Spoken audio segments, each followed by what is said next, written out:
When Ryan's when it's time to begin, it's on the Review Around with John Pollock and Wai Ting, the A-team that makes sense of these things we see in the ring every week on TV. It's Review Around for Monday night, download a Tuesday morning from the Fight Network site. It's Review Around for Monday night on USA Now on the John and Wai Take the Mic. Hello everybody, welcome to Review Raw. I'm John Pollock along with Wai Ting and his jacket because it's freezing. Pretty damn cold today. It is. Yeah. I think it went down to 5 today. That's 5 Celsius, Americans. Went down to 5 people alive in Toronto. That's all that's left. Everyone else is frozen. Not that cold. It's not that cold. Oh. But it's getting chilly outside. Mm-hmm. It's the illness season. That's what's nice about Toronto. We get seasons. It goes all over the place. That's what everybody says. We get seasons. You look at the temperature this week, and it's just... So right now, I'm going to make this inclusive to our... So it's 41, all right? 41, okay. In Fahrenheit. 41.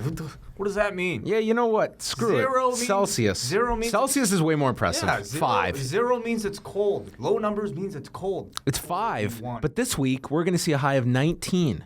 We're going to see 19 on Wednesday. Okay.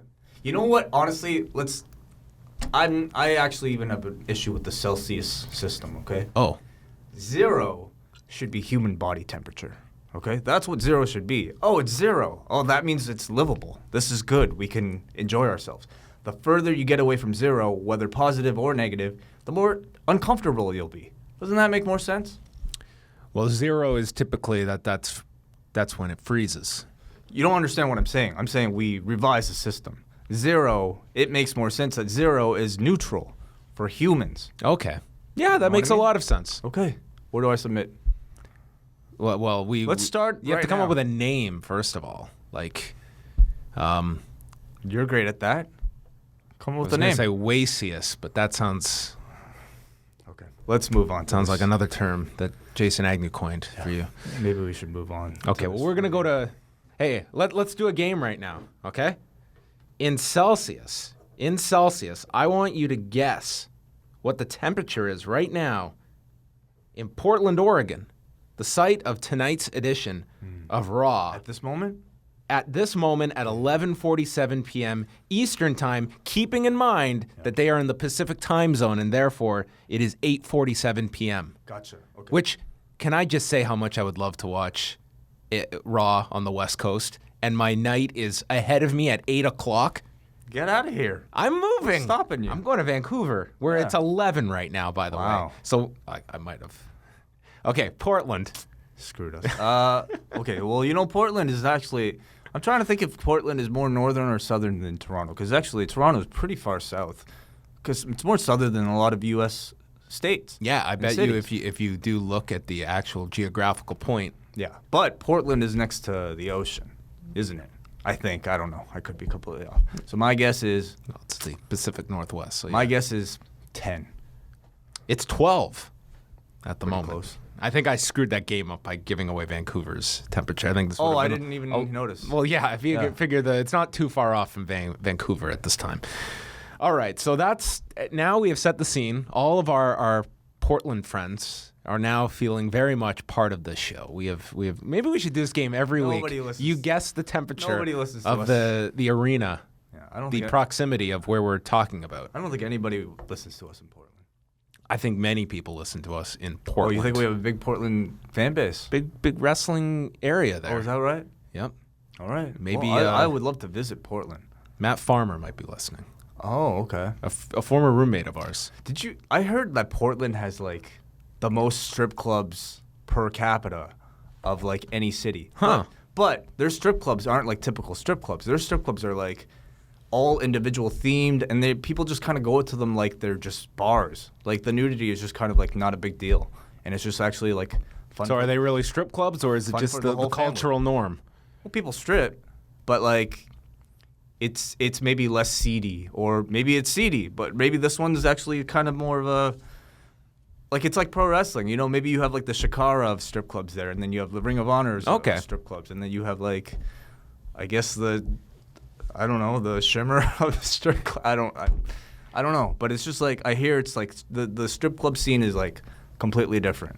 Could you imagine what the porn subculture, what like the industry trade would read like if somebody were to watch porn? I think that exists. I bet it does. Yeah. I'm just like not. AVN is an actual thing. Like a breakdown of a porn, like I think that exists. Going through like high spots and like I'm sure there's a Dave Meltzer of porn out there. There's probably like a live audio wrestling of porn. Like live audio porn. Live Probably audio porn. The lap. Yeah. Sure. The lap dance. Sure. That's fucking perfect. We know what our next spinoff is. Yes. Yeah, that's perfect. Wow. I'm sure it exists. And as you and I talk about lap dance, I think The everyone lap. at home thinks that you and I are a pair of nerds. All right, Oh my let's get God. into this Raw. That might be our next big contest, is someone to write us to do a review of an adult film and talk about the work rate involved. We've actually done that, but yeah, I'd have no desire to do it again. Okay. We started off with a very dramatic previously on Monday Night Raw voiceover as we went over the recap of the Miz. I was going to say Miz-Traj. This really isn't the Miz-Traj. It's a guy from the Miz-Traj with his teammates versus The Shield. Very dramatic music, but I like when they do these because I felt this is the only story that's going on Raw. This is the prominent story going on at Raw, and this brought you immediately up to speed. They always do a great job. Yes. And then we had the entire, I thought this was TLC based on how we started this. We had all the weapons surrounding the ring, the stage, everything was ready for Sunday, 6 days early. Kurt Angle comes out to start the show, and he starts to speak, and he's immediately interrupted by the Shield, but it's with their classic theme. Oh, yes, right. Even- What? This is their only theme. Well, with the voiceover at the beginning, going through the acronym. Okay. That's what And- they used last week, wasn't it? I don't think it had the voiceover at the beginning of the theme. Okay. But then they went to the full Shield reunion here, where they emerged from the crowd wearing their old vests. Or for Roman, just another Monday. But for Rollins and for Ambrose, this was their throwback to the Shield days. It was a SWAT team vest. It wasn't the Roman double R vest. This had pockets, you know? Wow. So he could carry his flashlight, like whatever they need. Of course. Well, I mean, they may have many opponents, so they've got to be ready. Yeah. This crowd, first of all, to all our Portland fans out there, this crowd was awesome on this show. They were a super crowd, and they loved this. And part of me is like, it's great that this crowd started off so hot, and I think the Shield reunion was a part of that they rode that momentum. I feel this should have been saved for Sunday. This coming, entrance? yes. I could understand that, yeah. But at the same time, especially now, you can argue that it's more important to show people that, hey, this is what you're gonna get if you pay us on Sunday. But you gave it to them. Right, but people wouldn't have known about it otherwise, perhaps. I feel you could have gotten them to the ring, just give them the music and save the visual of the Shield. SWAT team? Of the SWAT vest? Yes, because should've I saved think the that vest? really, that was a visual that people wanted to see throughout this reunion.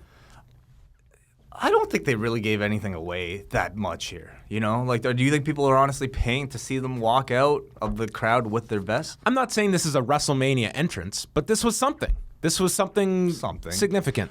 Well, I'll tell you, I'm glad they didn't come out again with their T-shirts, because they don't look right walking out in T-shirts. What about the Shield official dog tag that Roman Reigns was wearing? Did you see this? Yeah, I did, yeah. This feels like the DX reunion all over again, where they're back, the audience is into them, and they are just marketing the hell out of anything that moves. They will put a Shield logo on, Of course. for this reunion. I'm surprised they haven't made actual shields.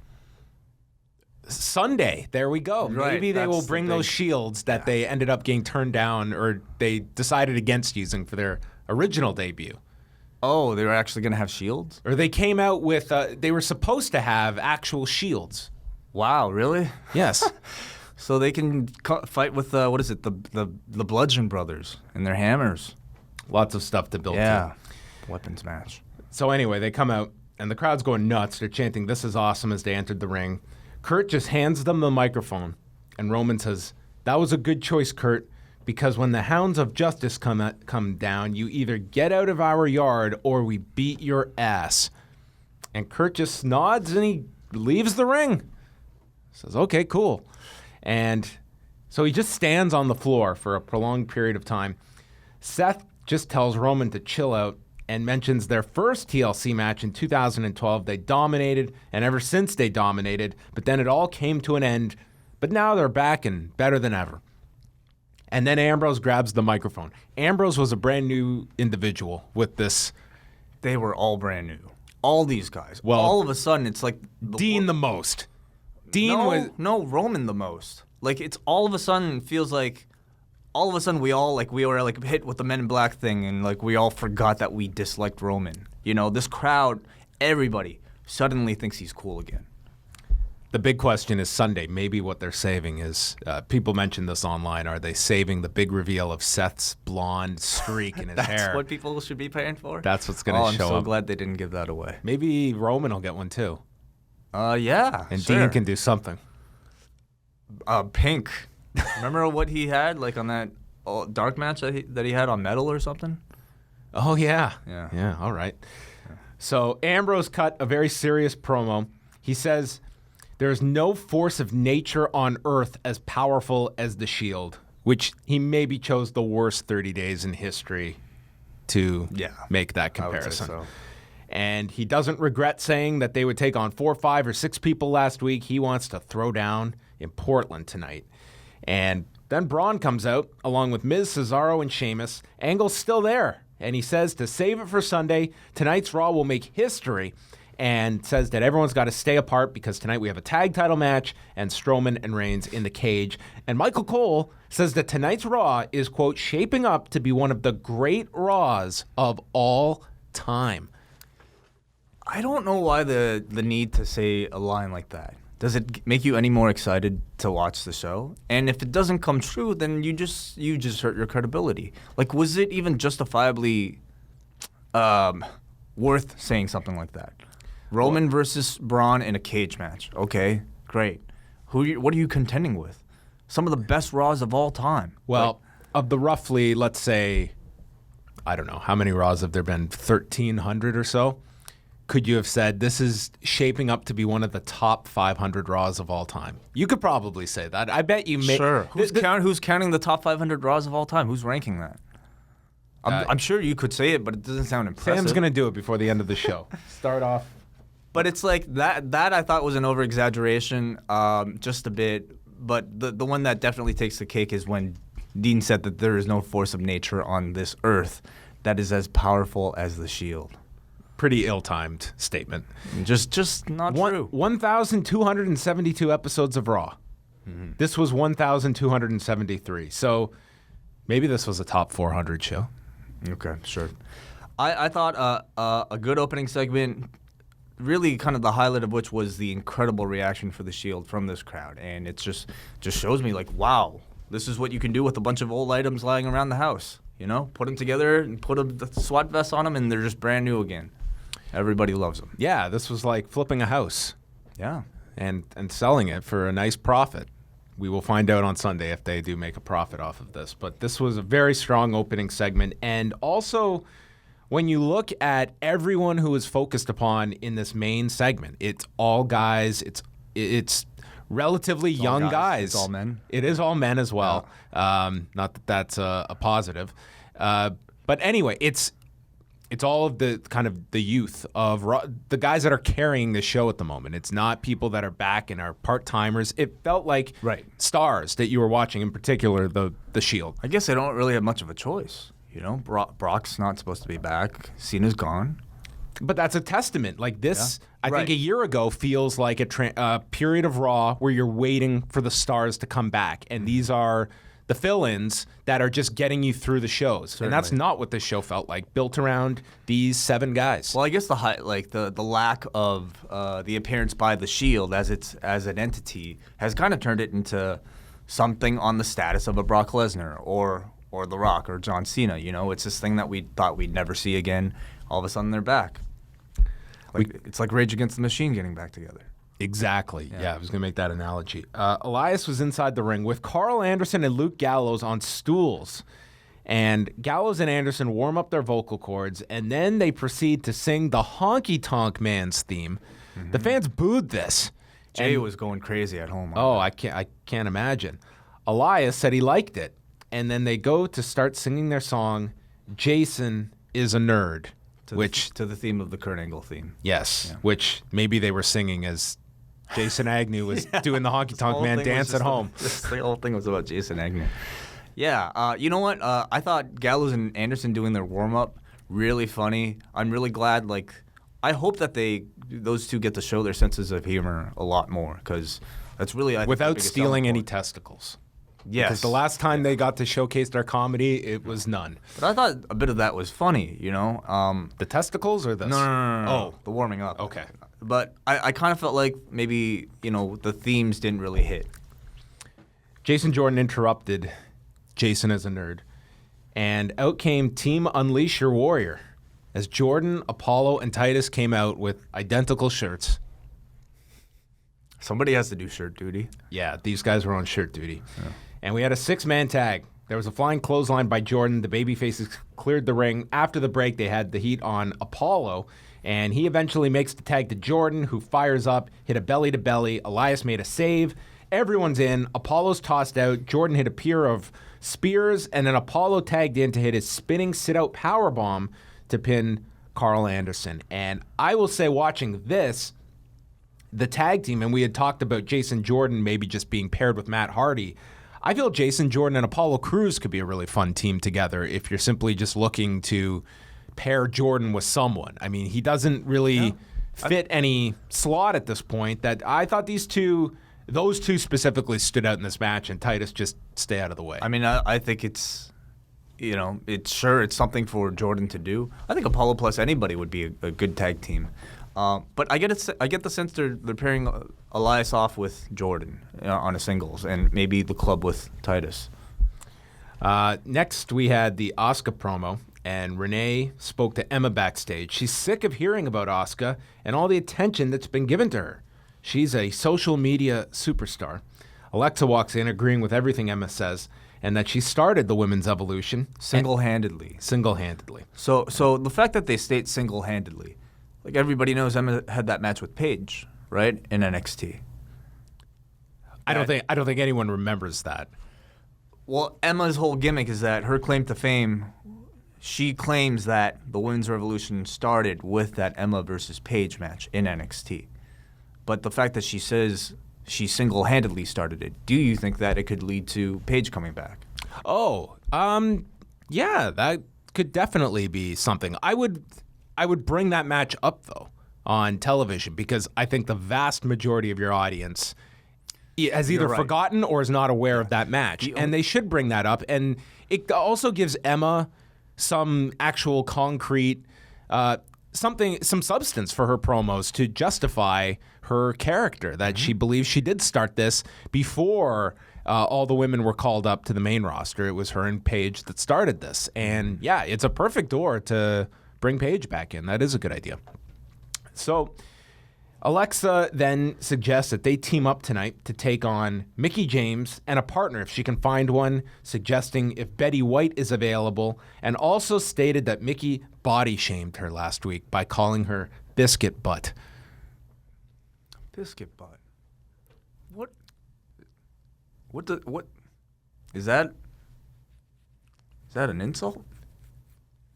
I guess so. It'll depend if there's a t-shirt of it or not. Like, what do biscuits look like? Like, what kind of biscuit are we talking about?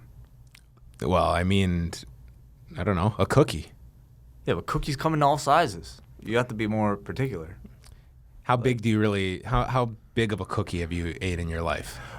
Okay, so biscuit butt means she has like a small Yes. butt? Okay. And that's an insult? That's as far as they're willing to go here. I don't think that's what it means. I don't think Mickie is saying Alexa has a small butt. I don't think. Oh, are you saying that it's not? It could be. I mean, This is a new term. Why don't you search it? okay, I'm gonna look it up and find I gotta out. Look up biscuit butt. Biscuit butt. Let's see. Biscuit buttermilk is the first result. Okay, Urban Dictionary. Okay, here we go. Oh, okay. You're right. A small but lifted butt. A small but lifted Okay. butt. cute and in shape. That's like a compliment. So how was it body shaming? Because now you can Compliment. No, if you say someone is too skinny, that's body shaming. Okay. All right, let's move on. I feel like I'm going to get in trouble. I'm trying to get you on Yeah, something. thank you. After that, we got a whole video on the history of Jack Gallaher and Brian Kendrick's feud with Cedric Alexander. Probably the most necessary video package to bring everyone up to speed on. Yeah. So that set up our match between Cedric and Jack Gallaher. Rich Swann came out before the match to corner Cedric because Kendrick was in the corner of Gallaher, and we find out that the four are going to have a tag match on Sunday at TLC. Wow. Cool. On the actual pay-per-view? Well, when they went to show the match lineup, I don't think they even included this later in the show. So I don't know where it's actually airing. I would assume the kickoff. But they also don't have a whole lot of matches in it. I think there's 5 matches announced for this show. I think you get something with Jordan and probably a lot. That'll probably get thrown on. TLC match is probably going to be 90 minutes. Yeah, sure. Based on everyone in it. So Gallaher got knocked down. He had to wait. There was a very awkward part where Gallaher gets knocked down, and then he's getting up to go attack Cedric, and Cedric is mid-removal of T-shirt. So Gallaher didn't want to nail him as his shirt's like over top of him, so he just kind of staggered and waited ever so briefly that it was noticeable. He's still a bit of a gentleman. Yeah, you can't take your shirt off. Can't first. just eliminate that overnight. So Cedric safely got his shirt removed, his Unleashed the Warrior shirt, and he was unleashed and hit a spinning elbow to Gallaher, then a handspring into an enziguri. Kendrick grabbed the foot of Cedric from the floor. Swann then leapt off the steps and hit a tornado DDT, and Cedric hit the lumbar check, pinning Gallaher in 3 minutes and 21 seconds. Not a fan of Gallaher as a heel at all. I think it takes all his personality away, which is kind of the opposite of what a lot of heel turns do for most people. But for Jack Gallaher, I thought he was just kind of this interesting character. Now he turns heel and he just feels like a real generic villain who doesn't even talk now. I have a hard time watching him wrestling matches in his dress shoes. I think it's really awkward. And I just think of how uncomfortable it is. Really uncomfortable. Yeah. Even with like Dr. Scholl's, like he's literally going to have heel problems. You're right. Yeah. Miz TV. Miz was out with Curtis Axel, Cesaro, and Sheamus. Again, no Bo Dallas. Him and Bray Wyatt didn't work the house shows over the weekend. And as we saw in this show, no Bo Dallas and no Bray Wyatt. What reason? That's the big mystery. We do know Bray is going through a divorce at the moment. And Chris Harrington actually reported this over at Fightful.com, and that his, I guess, soon-to-be ex-wife has actually sued the WWE to get a lot of documents about Bray's contract and certain information. I don't know why that would necessarily pull him off the road. Or Bo, exactly. So, I mean, that's something we know is going on. I don't know if it's attached to why he is or is not on television, but it's been notable. They haven't been on TV for several weeks now. Because as we learned, last week's was a pre-tape as well, so he wasn't at the show last Monday either, that being Bray. And no explanation on the show, obviously. Out of nowhere, I won't say the entire crowd, but I would say a good 20 people started chanting for Curtis Axel, and Miz just let it breathe and said, I will applaud that. This was just out of nowhere. It totally worked. I mean, played to the segment. I wonder, maybe those 20 people were not necessarily paying customers. Oh man, are you suggesting that they were trying to get a falsified chant going? It's possible.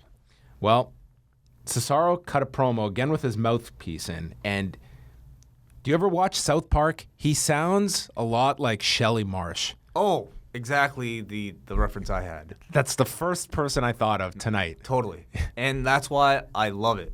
Because I think it makes Cesaro a better promo. Like, normally he's just kind of like this bland guy with, this Swiss accent. But with the mouth guard, it gives him a bit of personality. Like, he's a lot more memorable. now that, he's the guy who speaks with the mumbly mouth guard. He comes across kind of like a bully with braces, like Shelley from South Park. Yes. Wow. I'm having this visual now of Sheamus going as Stan for like a Halloween theme or something with Cesaro and his headgear. Yeah, they could do that. No, they should not do that. The crowd is chanting, "You look stupid," and Miz asks if they've looked in the mirror. They're going to win the tag titles back, and then Sheamus is just going to break Ambrose's back tonight. They're going to break Rollins' leg, and they're going to break Roman Reigns' spirit. Miz says they're going to expose the Shield as a nostalgia act. They're not as good as you think they are, and the Shield are just a bunch of co-workers. They, which is apparently the name of this group, because he referred to it at least twice in this promo as they. There's already a group. Yeah. There's already they.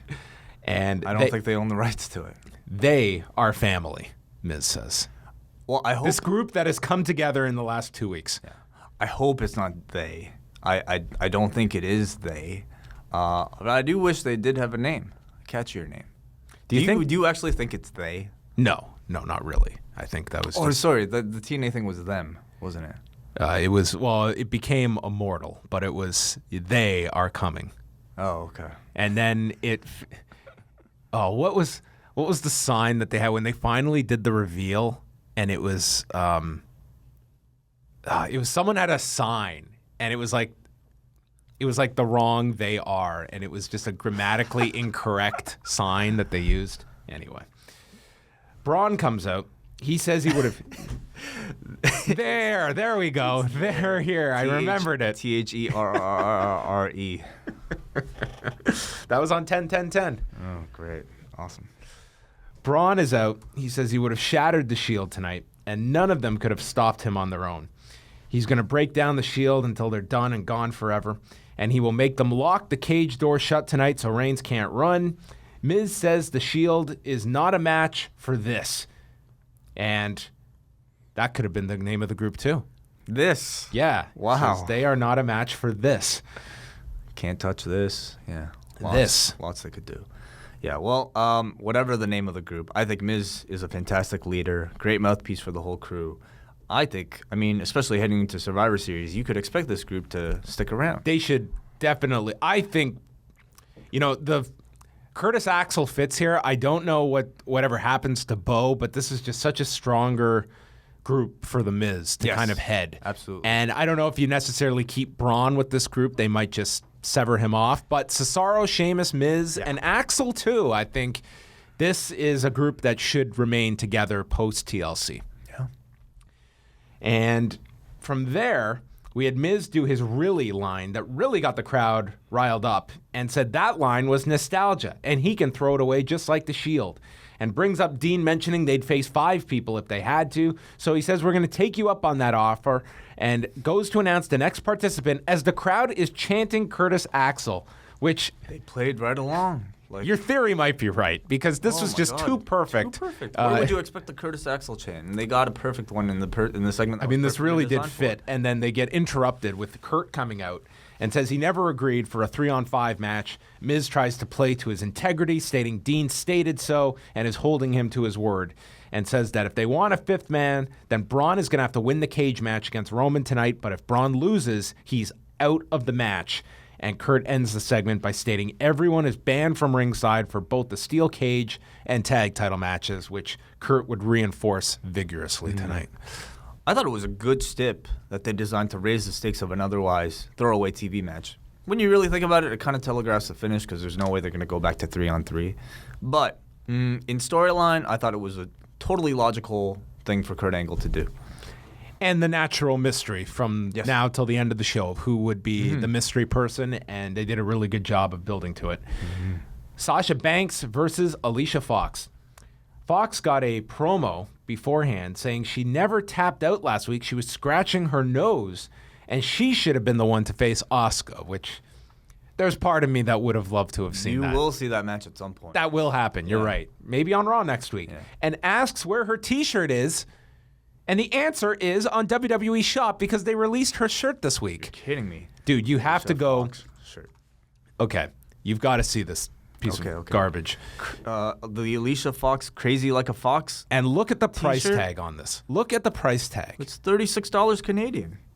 Isn't that what all the shirts go for? That's ridiculous.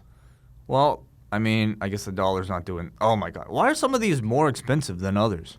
Like, why is the Booker T retro T-shirt $3 more than the Shield special edition shirt? It's retro. Look how awful this gross. Anyway. People are going to buy this. Crazy Like a Fox. Crazy Like a Fox. So okay. even Alicia isn't aware she has a T-shirt now. Well, now she can stop complaining. She had her match with Sasha. Banks immediately applied the Banks statement, and Fox got the rope break, and Banks hit her with a baseball slide drop kick. Then Banks got snapped on the rope and hit with a tilt-a-whirl backbreaker. Fox is in control, goes for another tilt-a-whirl, which is blocked. Banks applies the Banks statement and pins Alicia, or submits Alicia, in 2:43. Alicia was all upset after the match.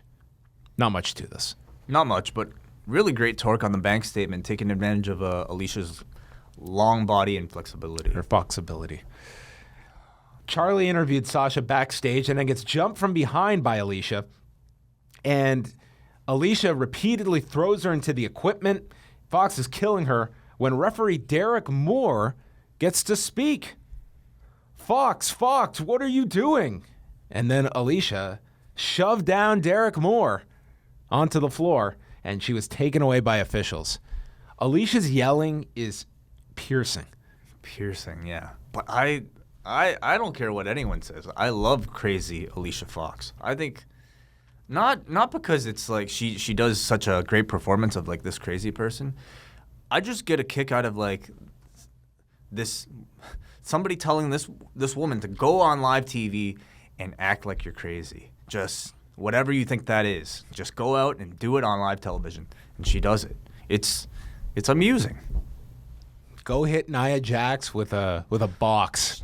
Yeah, there's no way she like when you're watching Alicia Fox do her like her shtick. There's no way she rehearses anything. It's just like okay. No, Alicia. obviously that box one was not rehearsed. Yeah. She just, if you're not familiar with this clip, she nails Nia Jax in the face, and Nia just no sells it, and Alicia is so concerned, and then has to realize this is live. It's the best reaction. She's just like a can of like randomness. Like you don't know what you're gonna get when you put her on live TV, and that's I don't know. I find it fascinating because she is crazy like a fox. Enzo is out. Corey Graves compares him to Rick Pitino, that he may have a shady sneaker deal going on. Enzo says he heard a few boos while he came out here, and they show the end of last week's match where he lost the title to Kalisto, calls Kurt Angle a corrupt general manager and that the Cruiserweights conspired against him. And then out comes Kalisto. And I had my popcorn ready. I sat back. We're terrible people. We keep waiting for this guy to fail, don't we? Well, I wonder if you caught this line or not. Because, I didn't. Oh, boy. Tell me, please. I was alerted to this because I missed it myself. Okay. He had a gem. He comes out, and first he says... Oh, I did catch it, yes. Your mouth is like a 7-Eleven. It never closes. And I guess he was concerned about the lack of reaction because he repeated this line immediately. He says that Enzo can blame whoever he wants so he can sleep better in his knockoff Gucci sheets at night. And somehow the communication was messed up here because Enzo took this as an insult against his clothing attire when Kalisto had mentioned his Gucci sheets, which I don't even think are a thing, Gucci sheets, much less knockoffs. But anyway, we transferred the bedding of Enzo's palatial estate to his clothing to make this a heated promo. And then Kalisto, as he is wearing this Cruiserweight Championship belt, freshly won, says, "There ain't going to be no excuses at TLC when I come out the new Cruiserweight Champion." Yeah. He said it so quickly that I guarantee most missed it. I missed it and had to go back later, and he did in fact state this. Oh, that's too bad. Well, we had 1 week. If ever we needed a sign of just too many title changes, I mean, the performers aren't even aware of the titles they're literally wearing. Yeah. There's too many to keep track of. From all accounts, this Kalisto reign won't be lasting all that long. So, maybe we can let this slide. Pretend it never happened. Yeah. Well, they could just re-air this promo in a week when he's talking about just sub in TLC for his automatic rematch, and boom, it's a usable promo in the future.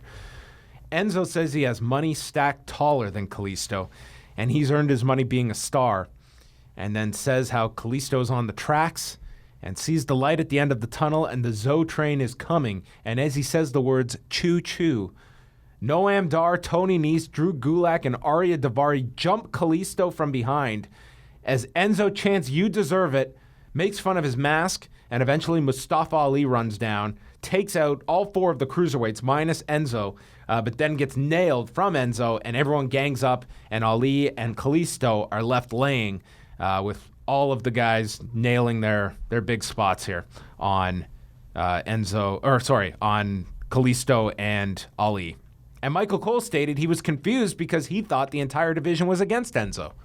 I thought so too. They've all, Daivari's always been paired with him, but I guess Tony Nese and Drew Gulak have had a change of heart. I mean, maybe they realize we're heels. Enzo made fun of Daivari just like he made fun of everyone else. But Daivari wanted to kiss up to him, so maybe the others are now realizing that, hey. I assume you'll get the explanation tomorrow. Sure. Until 5 Live. But, at the end of this, I had to remind myself that this was a Cruiserweight segment because it happened to keep my attention all the way through. And much like many of the other recent Cruiserweight segments involving Enzo, I attribute it all entirely to his charisma because unlike the previous Cruiserweight segment, I was actually entertained by this. Well, maybe we have another faction growing with Enzo's unit here. And he informs Kalisto. He's not even on the microphone here. He sets up for the Jordenzo and tells Kalisto that the shoes he is wearing don't even come out for another 3 weeks as he hits him. I love that he's now made everybody say Jordenzo. Yeah, it's now a thing that people are typing. It's on his Wikipedia. It'll be in the video game. He turned this. Do we have a style guide for how you are to spell Jordenzo? Right spell. Yeah, how do you spell it? How did you spell it? I spelt it like this, Jord, and then in capitals. Jordenzo, Jord Enzo. I think it's Jordenzo, like your jaw, and then your dunzo. Oh, I thought this was always supposed to be like a Jordan. Well, it is. But when you say it, you can't impact both words. You're stacking too much. Yeah, exactly. That's like one of the titles we think too much on. Wikipedia says it's the Jadonzo. Jadonzo. D-O-N capital Z-O. He better be careful because I'm just going to refer to it as Eat the Feet. And he gets nothing. No branding out of this. Tag title match was next. Dean Ambrose and Seth Rollins versus Cesaro and Sheamus for the tag titles. They double-teamed Sheamus and Cesaro, sent them to the floor, and hit a pair of pescados with Roman yelling, "Ha!" into the camera really loudly. You could see down his throat. His mouth was just so wide open. I thought he was going to get lockjaw or something right in front of the camera. And they come back into the ring. Cesaro catches Rollins with a clothesline from the apron. Back from break, they're in control of Rollins. Sheamus and Cesaro roar in each other's face and attack Rollins as Corey says they went Super Saiyan on Rollins. Yeah, I thought it was really cool. Yeah. I assume you didn't get the reference. Well, it was, of course, a reference to what was introduced back in April of 1991 as the sequence from... Holy shit. I actually typed in Super Saiyan and read the Wikipedia entry, but I don't know. Super Saiyan, by the way. Whatever. Super Saiyan. Yes. It's something so simple and dumb, but I thought it totally works. Look at us. We're geeking. It made John Pollock look up Super Saiyan. So now it's a spot. I more or less wanted the spelling. Oh, okay. Maybe I should be the one to write the style guide for these moves. Yeah. So anyway, Cesaro sent Ambrose off the apron with a boot. Crowd was really into all of this. They were cheering. They were booing. Then they started chanting for Ambrose, something I haven't heard in a year. Rollins then sent Cesaro out with a back body drop. Crowd was very hot as the hot tag was made. It was an actual hot tag. Then there was a catapult spot with Cesaro landing on the turnbuckle, avoiding the post, which was the callback to his teeth getting knocked into his gums, and the announcers were on top of. sent to the floor. Then Rollins and Ambrose hit a pair of suicide dives. Sheamus lifted Ambrose, but kind of loses his grip on him. Cesaro still comes off the middle rope for this flying uppercut, but it looked like the positioning was all screwed up. Then they set up for a double crucifix, which Rollins stops from hitting and hits the King's Landing to Cesaro, sending him into Ambrose for the dirty deeds, and Ambrose pins Cesaro. Really great tag match. Awesome match. And never dragged. This was only 12 minutes. Wow. I thought this was 20, and good length. Great tag match. I really enjoyed this a lot. All these guys are so good. I think they're all main event level talents. Cesaro, especially. Like this match on Sunday is going to be phenomenal. I think it's going to be outstanding. I think so too. I think it'll be really good. I thought, I could do a whole series with these guys. The only blemish being that kind of little heart attack thing. They did? I mean, this is the second one. Well, I feel these guys have been having tag matches since August. Oh, have they? They did SummerSlam. I guess you're right. So they kind of have been doing this series for a while. Well, I could do more of it. It feels fresh, though, doesn't it? It feels like it's a new program, even though it's the same feud. Because they've got Bess. That's it. Yeah. That's it, I guess. Yeah. Imagine with a blonde streak, the kind of legs they'd get on this program then. Stop. Yeah. They aired an ad for SmackDown. Not only are we getting Dolph Ziggler, Bobby Roode after that money-making setup last week with the promo, but Jinder Mahal is making a Survivor Series challenge. And Brock Lesnar's going to be on Raw next Monday, so I wonder how that will all compute. Interesting. Then we have Finn Balor's demonic message to Sister Abigail. Finn Balor got to the arena as his character. Oh, hold on. Before that, didn't we go to the heel locker room with Curtis Axel?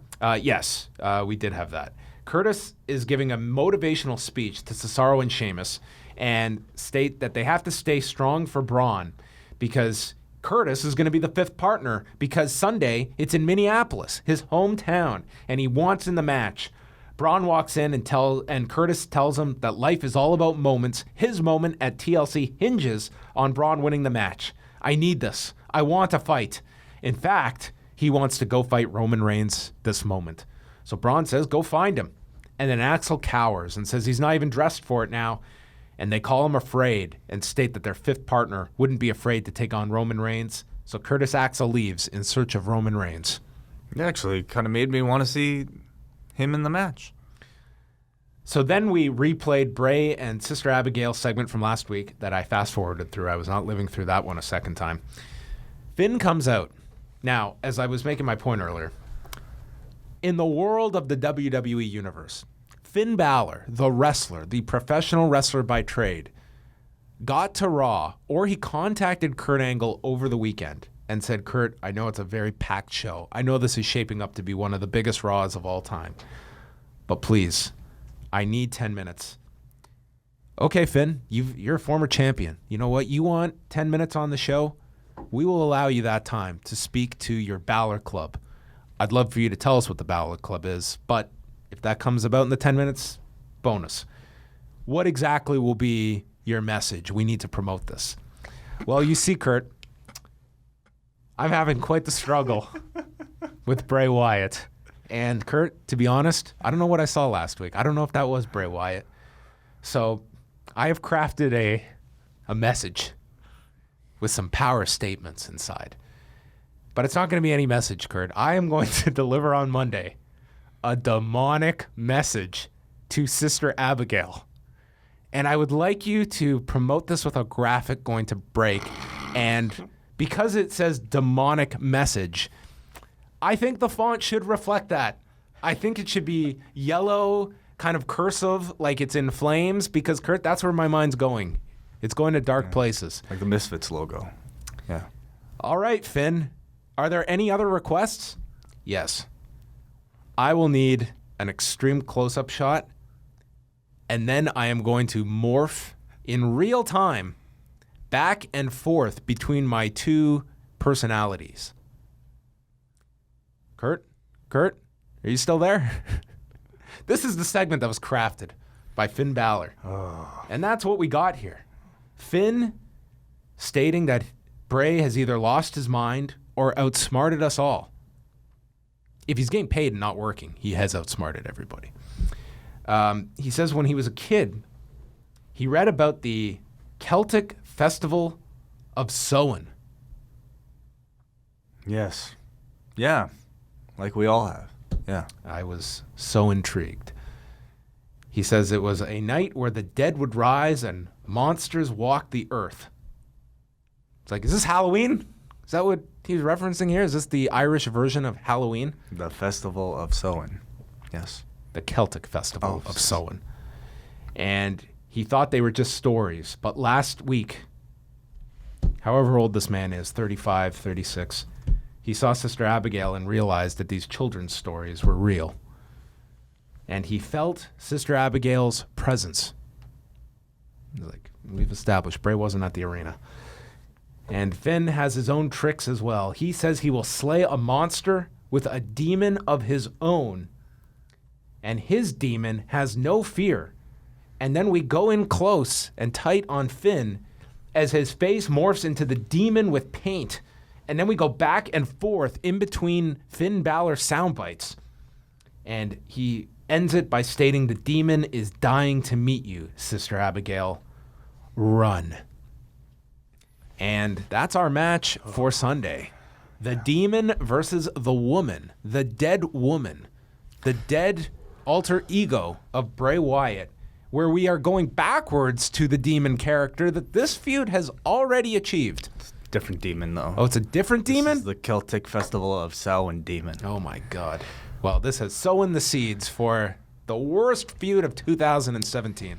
It's one thing if Bray Wyatt wants to dress up like a little girl and lower his own stock and with his character.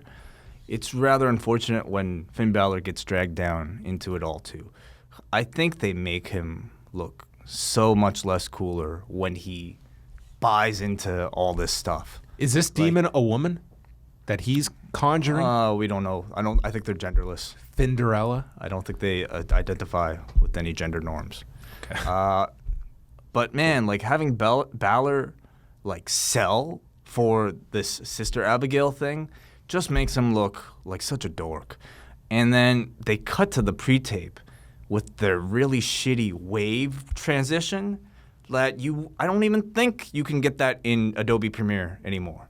It's like nobody uses that. That's the best they could do. It's synonymous with like bullshit on the show whenever WWE decides to use that transition. It's the thing you would use. And it's very rare they use it. It's the one you use for a dream sequence on like Saved by the Bell.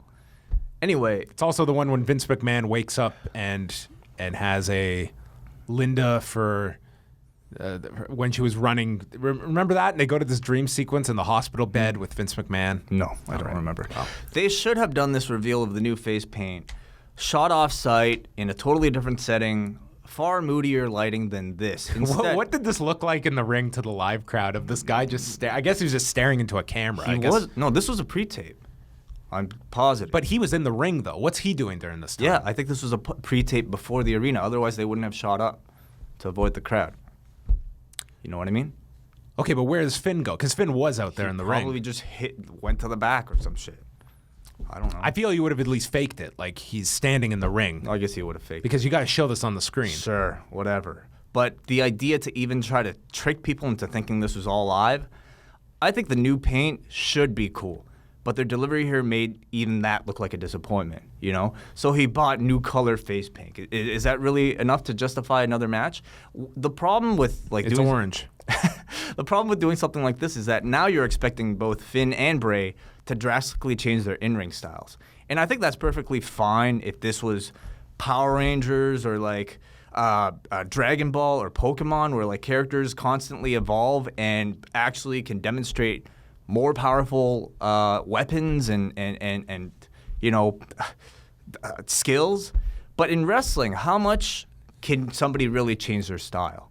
Like, we saw very little difference between the Demon character and the Finn Balor character. The Balor character was more effective than the Demon. So unless they both start shooting fireballs or levitating on Sunday, I don't know if this shit will really work. Fireball? Yeah. Yeah. Could be possible. Maybe they should think about it. Well, this has been horrendous. It's been horrendously bad. And It's been corny. I was during this segment, I don't know why I didn't think of this last week, but during this segment, I'm imagining Finn Balor in Birmingham, Alabama, rehabbing all year long. And imagine if he could see into the future of this is what you're working towards, your big comeback. This is the purgatory you're going to be sent to for 3 months after you return. Completely healthy in a new hell. Curtis is backstage. He finds the Shield just standing together, and we cut to commercial as he approaches them.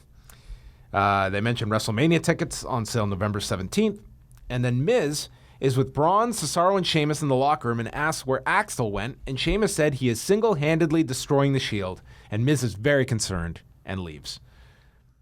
Bayley and Mickey are backstage talking about how fun they're... Did we totally skip that match? We did. Bayley, Alexa, and Emma, yes. Yes, we skipped the match. Alexa and Emma versus Mickie James and Bayley.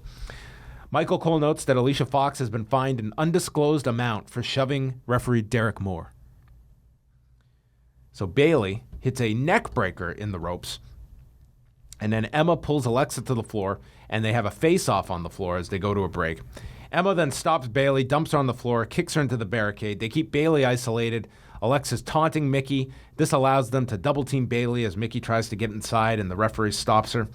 Bliss then ducks a Mick kick after Mickie is tagged in, hits Bliss with the Stevie Ray-approved flapjack, and then a Thez press off the top. Emma makes the save. Ends with Bliss landing a forearm to Bayley and then turns around and is hit with the Mick kick, and Mickie James pins Alexa going into the pay-per-view.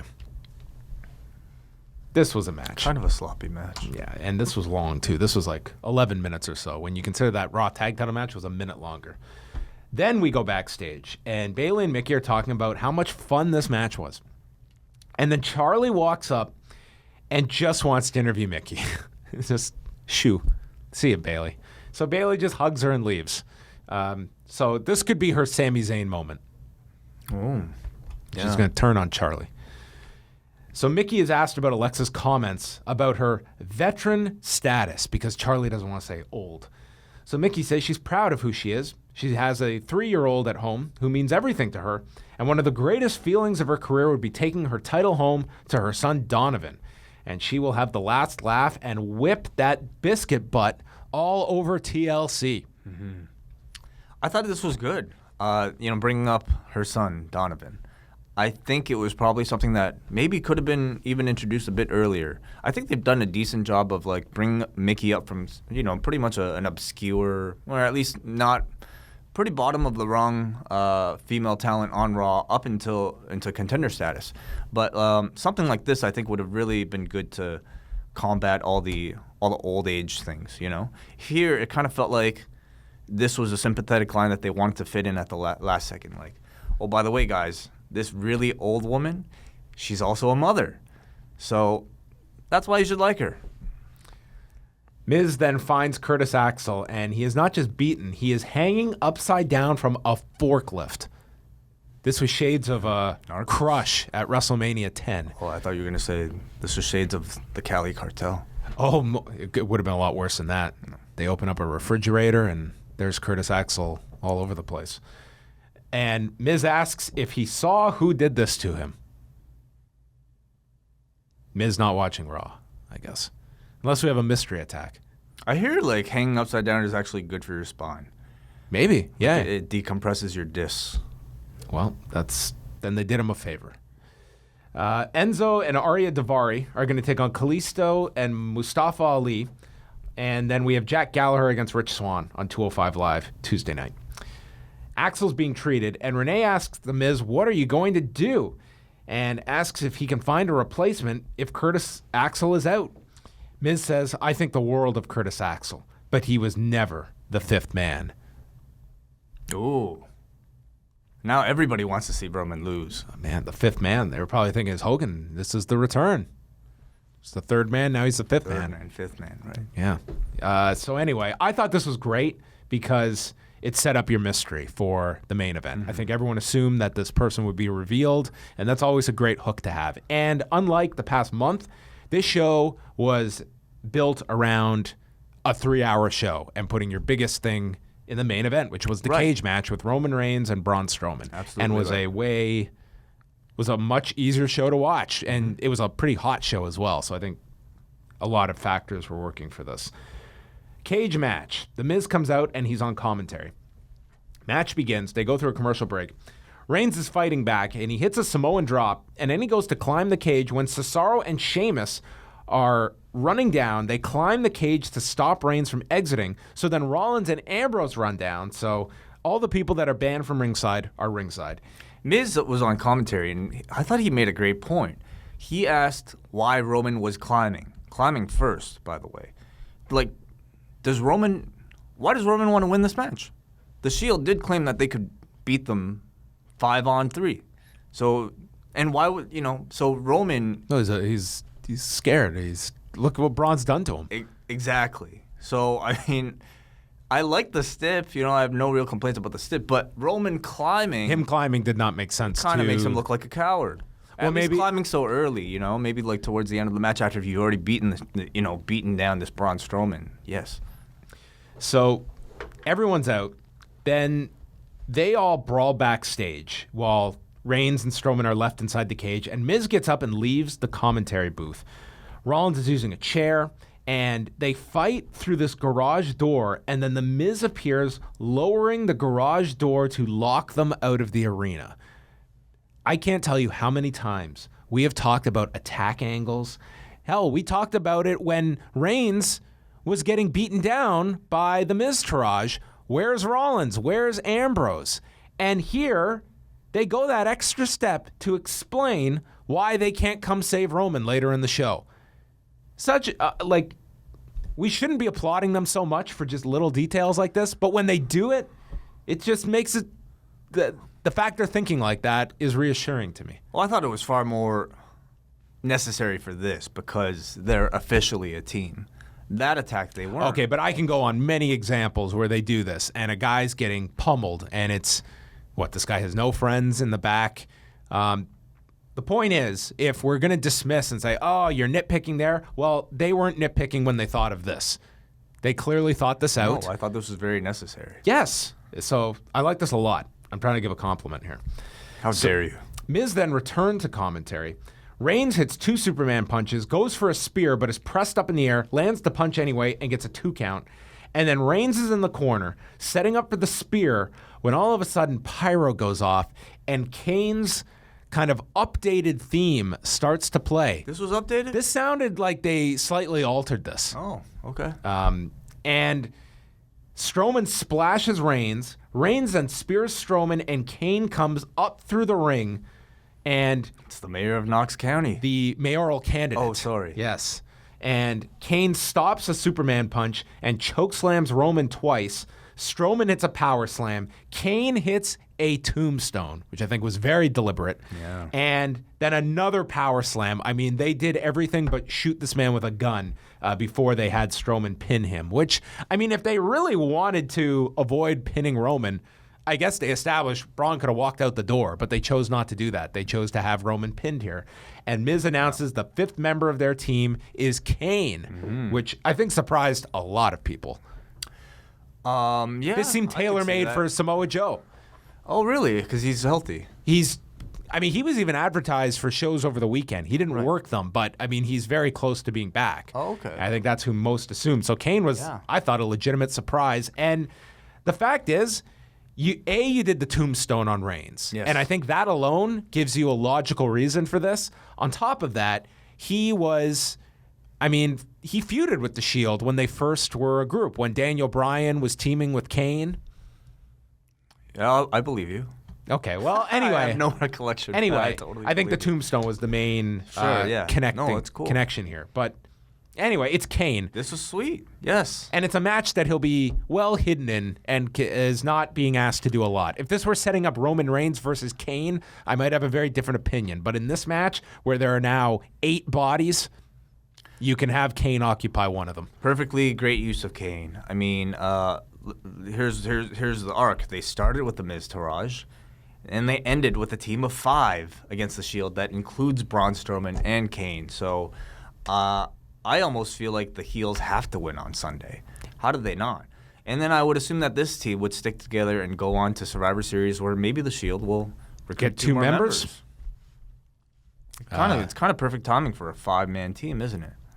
Well, it definitely sets up the opportunity for a rematch if you were to have the heels win this match on Sunday. So I think it's a possibility. I think this went from a just belief that this is all about the Shield reunion and they're just going to run through a team and that's it, to you have a believable match where you could go either way at this point. And I love the Miz as the leader, the mouthpiece. He's been very good in this. Yeah, I think he's the perfect kind of cowardly guy who doesn't get the most physical, but he's the guy who stirs up all the trouble. And then you have a bunch of powerhouses and, a pretty fast guy in Cesaro kind of aiding him and doing his business. So I thought it was actually a pretty damn good episode of Raw, held together by a really good show-long storyline, great dramatic reveal at the end, and, really good lead boss, Alberto Rodriguez role played by The Miz.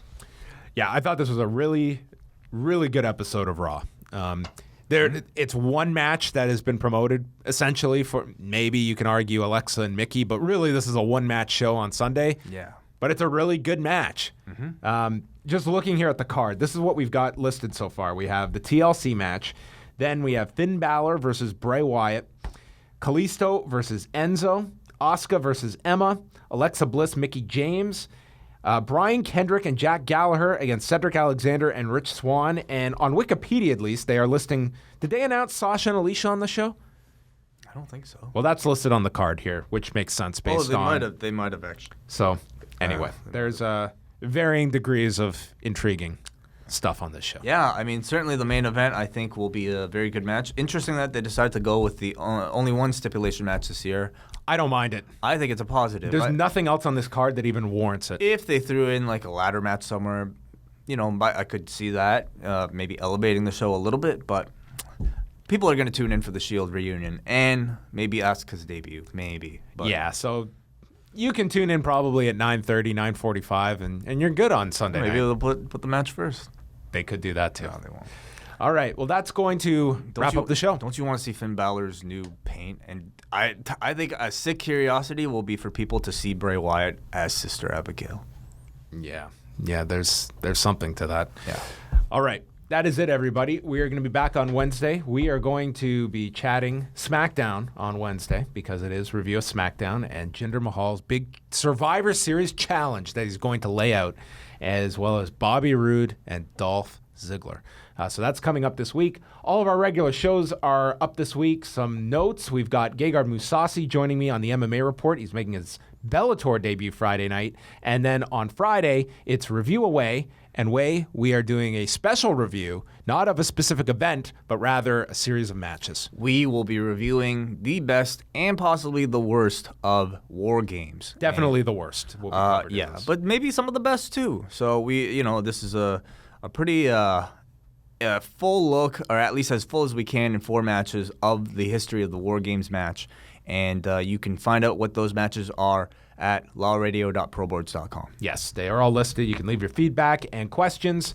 And for those of you who stuck around this long, if you're watching on YouTube, leave us a comment with your best and worst moments from this edition of Raw, and subscribe to the channel, and you could enter a draw to win a t-shirt of your choice from Pro Wrestling Tees. Oh, including the new Unprofessional shirt. Including the Cease and Desist shirt. Man, Pro Wrestling Tees is doing great as a result of all this. WWE is inadvertently just pumping up their business. They just opened up a physical store. Yeah, did you see the video of how many people showed up for this on a Monday afternoon? I know. Yeah, the Bullet Club and Colt Cabana were there for the opening of this store. But do they have the Alicia Fox Crazy as a Fox shirt? That they don't. So WWE is still, they win. They're still having their advantages in some departments. Yeah. Okay, that's it for us, folks. We will chat with you on Wednesday.